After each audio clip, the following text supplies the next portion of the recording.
Hello, my name is Minzy. This is a funeral tie. Normally I would blow one of these, but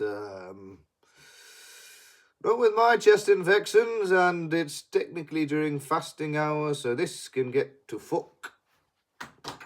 Thank you. Anywho's, I'm here to talk about Chelsea 1, Burnley 1. This game happened last weekend on Saturday. You're gonna have to forgive me. Been all over the place. I've just got stuff coming up, so I just need to, as they say, sort the personal stuff out. I say everyone's got personal issues in it. We all gotta keep on top of our personal lives, and then that's it, really. But yeah, just gotta sort a few stuff out. Sort a few stuff out. My video reactions will be delayed. I'm going to keep on saying it. Please do subscribe to my mate's channel, Blues Fan TV. He always goes to Chelsea games away and home and gets the fan reactions, etc. I was actually supposed to link up with him after the game at Stamford Bridge, but I was in West Upper, and by the time the game finished, I had to break my fast. I was like, nah, man, let me just wait until like 5:30. Get something, break my fast, and then I'll leave. And if he's there, he's there. If he's not there, then that's also fair enough, because this was a fucking disappointing game for so many reasons. Okay, so many reasons. So let's start off with something light and talk about racism. For fuck's sake, racism. That Fofana and Hannibal had to suffer after this game. I don't know what to say. Why is Hannibal getting stick for? From, I'm presuming, the Chelsea fans.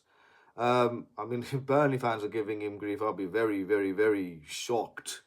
Do you know what I'm saying? Like, they are going to be going down, probably, very much likely. And they got a precious away point at Stamford Bridge, the home of the club World Cup champions. I don't think I'll be seeing Burnley fans giving Hannibal grief, so I have to presume, we have to presume it has to be from Chelsea fans. But why are we giving him grief? What are we expecting Hannibal to do? Is he going to be suddenly agent Chelsea and start scoring 400 own goals at the Bridge? Don't get me wrong, I would have been fucking delighted if he had done that. But he's a Burnley player. Of course he's supposed to put his heart and soul into Burnley Football Club to try and keep them in the Premier League. He's obviously going to have to do a performance out of his skin. And unfortunately, because of the colour of his skin, he gets criticised and gets racist remarks on his Instagram. Why?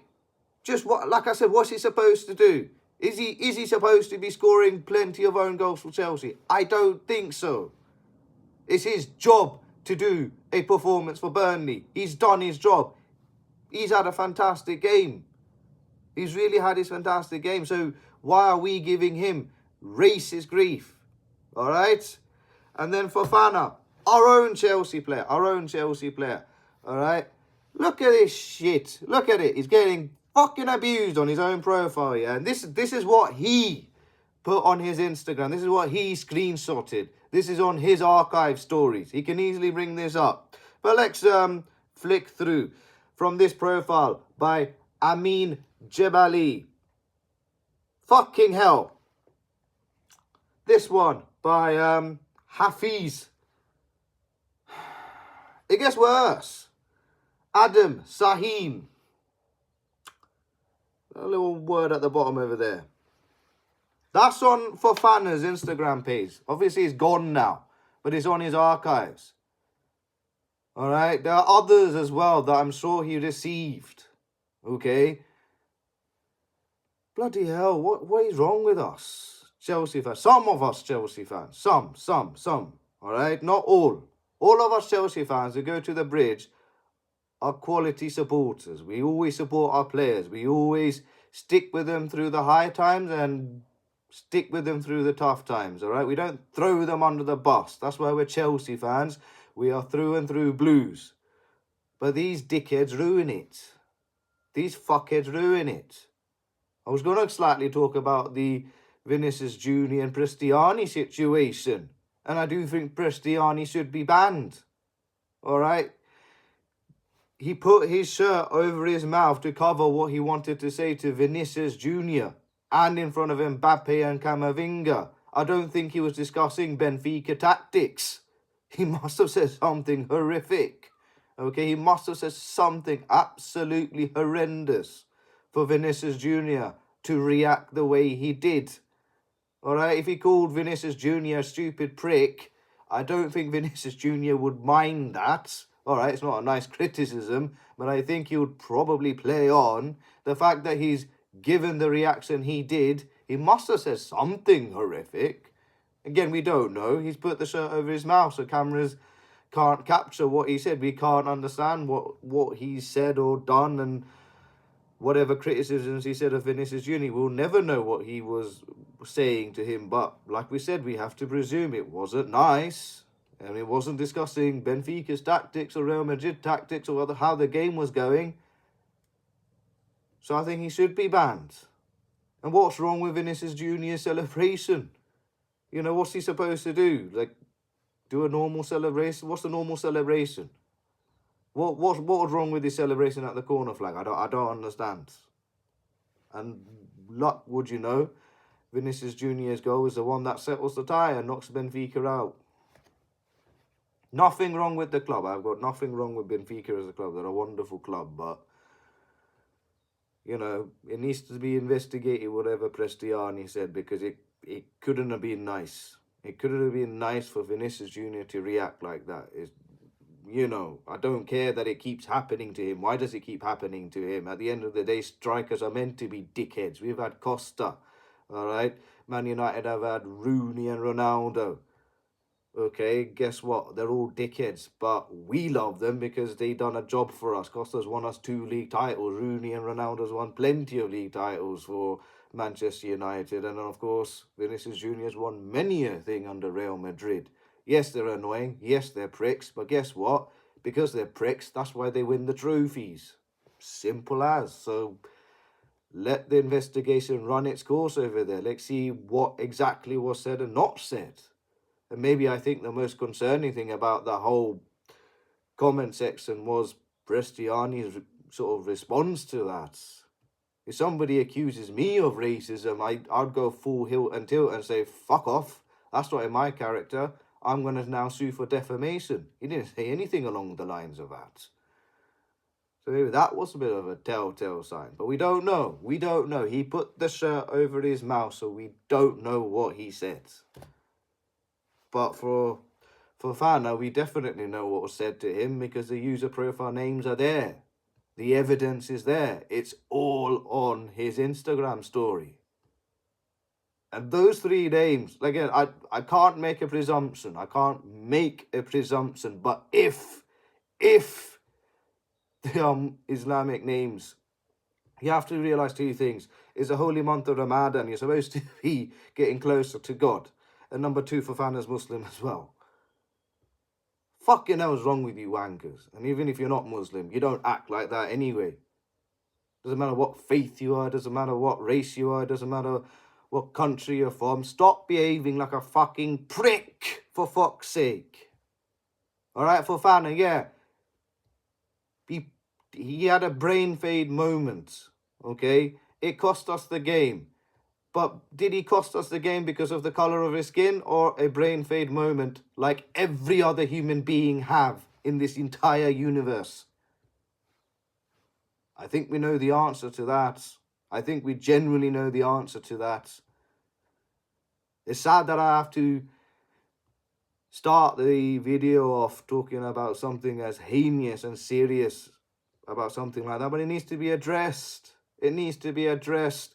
Fofana, yes, he had a brain fade moment, but I'm not going to criticise him because of who he is. I just have to criticise the moment. He just had a brain fade. It happens. Everyone has a brain fade. Dear Lord, I probably have about millions of brain fades.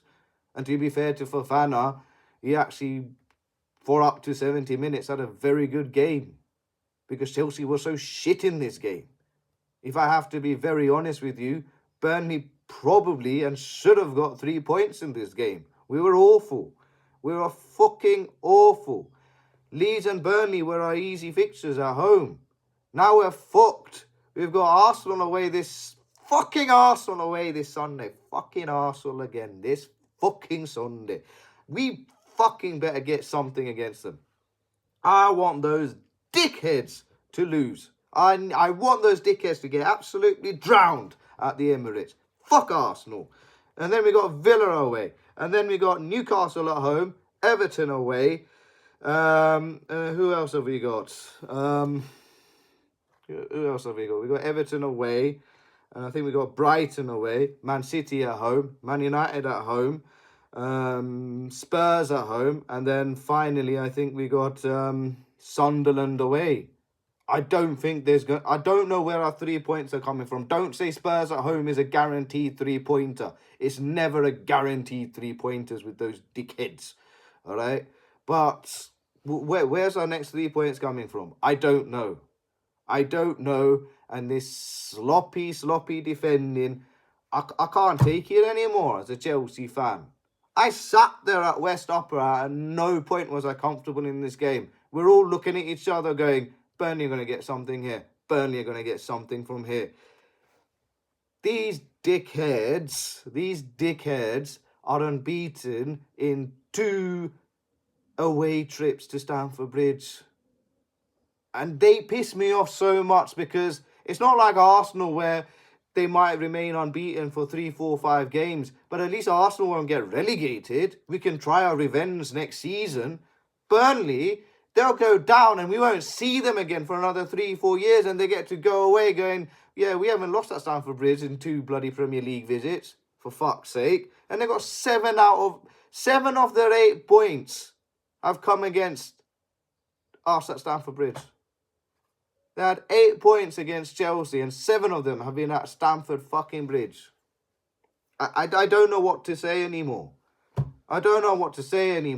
You had Burnley fans singing how shit must you be, you're only 1-0 up. They said, I'm just going to have to start singing this. We're fucking shit. We're fucking shit. We're fucking shit. We're fucking shit. We're fucking shit. And then red card again, ole ole. Red card again, ole ole. Red card again. Red card again. Red card again, ole ole. Fucking hell. Fucking had enough of this shitty Chelsea team. It's actually doing my fucking head in. What is wrong with us? What is genuinely fucking wrong with this fucking team, bruv? Nah, like I said, fuck Arsenal. Fuck you lot. This Sunday, fuck you lot. I hope we turn the fucking Emirates blue, bruv. Fuck you lot, bruv. Fuck you lot. I'm not having you lot win the fucking title. Alright, we'll stop you. We'll stop you. But God willing, we'll stop you one way or the other. Nah, I'm not having this. Not having this at all. Anywho. Chelsea won, Burnley won. Like I said, Burnley probably should have gotten 3 points in this game. But it started off well for us. Started off well. Fofana passes into Santos. Makes a bisecting pass to Caicedo in the middle. And Caicedo, who's our player of the season, makes a wonderful defence-splitting pass to Pedro Neto on the left. Who then puts the ball across to João Pedro. He bundles it in. Dubravka, I think, made a big mess of it. There was a quick VAR check for handball, but goalkeeper should have done better. But, you know, we're 1-0 up, and then I'm going, hopefully we can make it 2-0, 3-0. But like I said, we were looking at our Chelsea comrades left, right, and centre. We all looked at each other and we went, fuck! This is going to be a long, uncomfortable afternoon. And so it proved to be. Burnley get a corner. Anthony from the left. No marking on Fleming. The no marking on Fleming is a fucking theme. The last time I've heard of a fucking Fleming is as Alexandra Fleming. The geezer who produced the first antibiotic by accident. And now we got Fleming wiping out the germs at Stamford Bridge. We're the bacteria. And he's killed us all. Fleming flicks it on. gets towards Ugochukwu, our former Chelsea player, and maybe Agent Chelsea helped us in the end because he lashed it quite recklessly off target. But that was the first warning signs that we didn't bother heeding to. Then it just gets worse and worse. You then had Hannibal, who runs through the middle unchallenged. Like I said, Hannibal had a fantastic game. He gets fouled by Fofana in a promising free kick position, which thankfully the free kick amounted to nothing. It would have been interesting if Ward-Prowse was brought on earlier to see if that free kick would have caused us a little bit more trouble than it may have done. But that was his first yellow for Fofana, and it was a deserved yellow. I can't argue with that. Then Hannibal passes it to Laurent, who was then fouled by Neto. And this is the part in which we really fucked it up. You know, that 2-0, if it was 2-0, maybe, I'm going to say maybe we could have gone on to win the game, but we were 2-0 up against Burnley the last time they were in the fecking Premier League before we blew that one away. Free kick was taken by Walker. It was, what was it? It was bought. I can't remember who got the actual challenging or the header in. I think it was Worrell who got the header in, but his header from the back stick on the left didn't quite reach anywhere. João Pedro boots it long. Walker, who was the last man back, makes a right meal of it. He had a horrendous game. That's why I was hooked at half-time. Palmer, he runs through on goal. I thought he was either going to round the keeper or lob the keeper. I thought he was going to lob him, but instead he toe punched it straight at Dubravka. And I think that probably put us on the back foot after, honestly, because I think had we gone 2-0 up, we would have been still uncomfortable, but knowing we had a 2-goal cushion, we could allow for a little bit more errors here or there without getting truly punished. But I think our heads just dropped when the ball didn't hit the back of the net, regrettably. Just before the half-hour mark, Edwards on the right. He, He passes it on to Laurent. Ball across. Anthony gets a foot onto it. Fleming was anticipating a open goal, but Reece James puts it out for a corner. From the resulting corner that Anthony delivers from a short one. Headed out by Fofana. Comes out to Hannibal on the full volley, straight at Sanchez.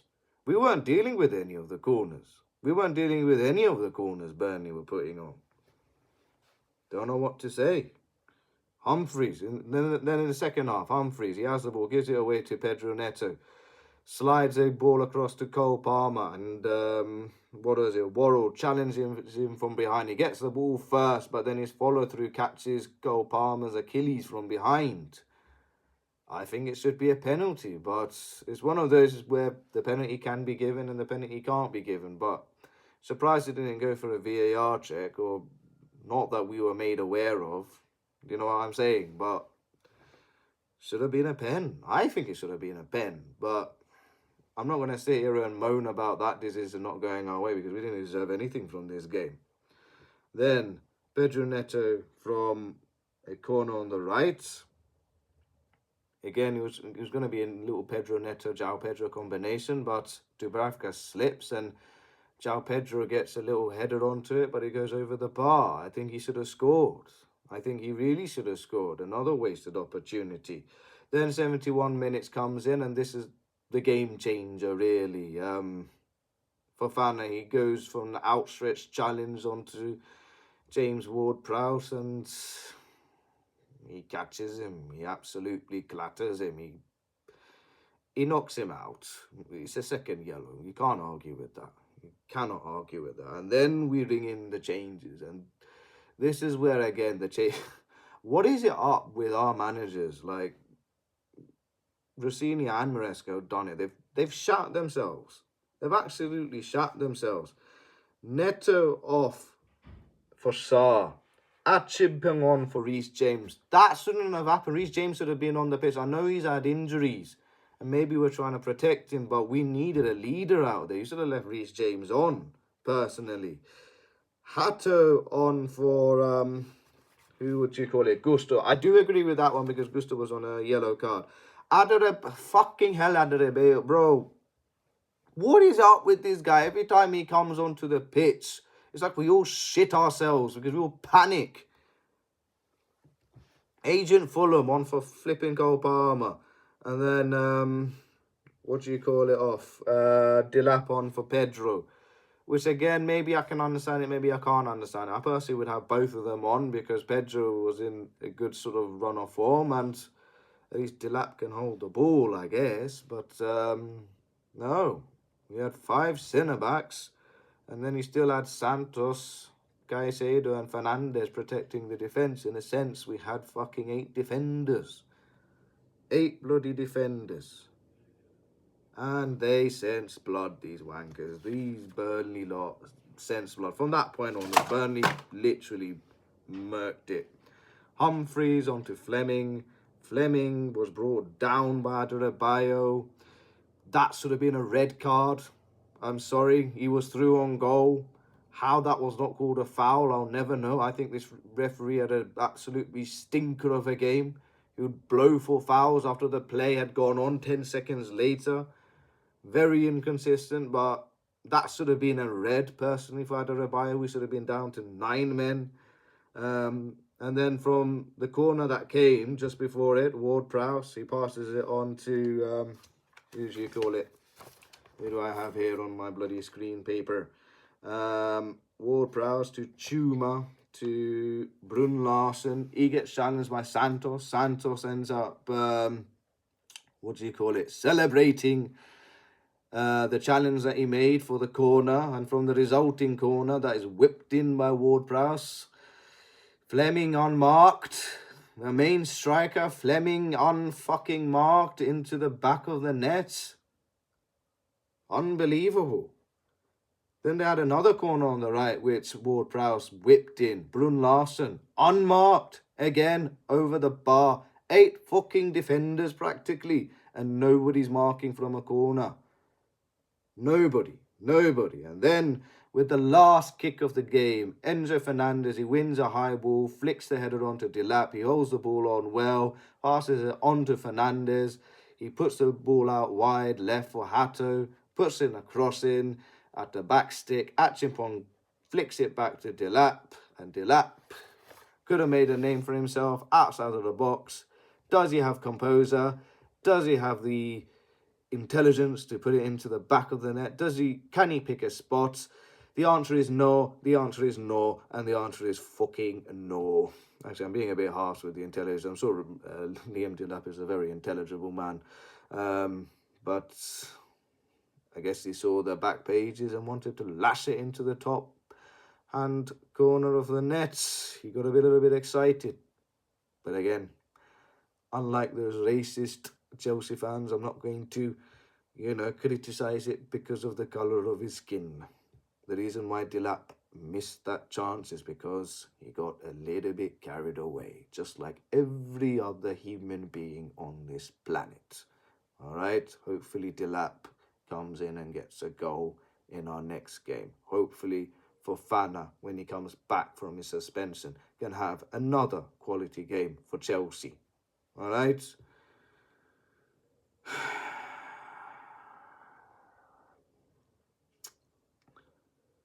Just fucking beat Arsenal. Please, just fucking beat Arsenal. That's all I care about now. I don't want those pricks to win the league. I really, really, really cannot have those dickheads winning the league. All right, Spurs had the chance to put the power in their own hands, and they lost 8-2 practically on aggregate, both home and away. We've got it in our own hands. It's at the Emirates. We've got a 1-1 draw with 10 men again. Let's do the same thing. For some reason, our home game is awful. We've dropped 17 points from winning position. 17. That's a Tottenham Hotspur form. That is generally Tottenham Hotspur form. That is generally Tottenham Hotspur style of play. 17 points at home. And you've got people telling me that we're going to get to Budapest in the Champions League final. after we might get Newcastle United or PSG in the last 16. And then after that, Liverpool potentially.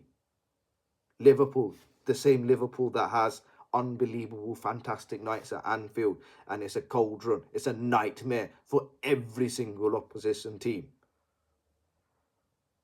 To my Japanese friend out there, if we do get Liverpool, I made you a promise that I'll get Honda stuck on the Liverpool little stickers over there for away fans, because away fans, whenever they give stickers at Anfield, it gets put onto a little special little cupboard or fridge or wherever it is, but it's stuck on Anfield for the rest of the days, innit? So I promised him I'll get his Honda sticker at Anfield. So I'm gonna make that promise, okay? But you expect us to beat Liverpool in a UEFA Champions League tie in the quarterfinals if we get there. And then if we bypass them, we could potentially get Tottenham or Arsenal in the semi-final. The same Arsenal that are now unbeaten 3 times against us so far. Potentially going to make it 4 this Sunday. Are they going to potentially make it 5 or 6 in the UEFA Champions League? Oh, fucking hell, I don't. This FA Cup tie against Wrexham is our only trophy-laden chance now. Fucking hell.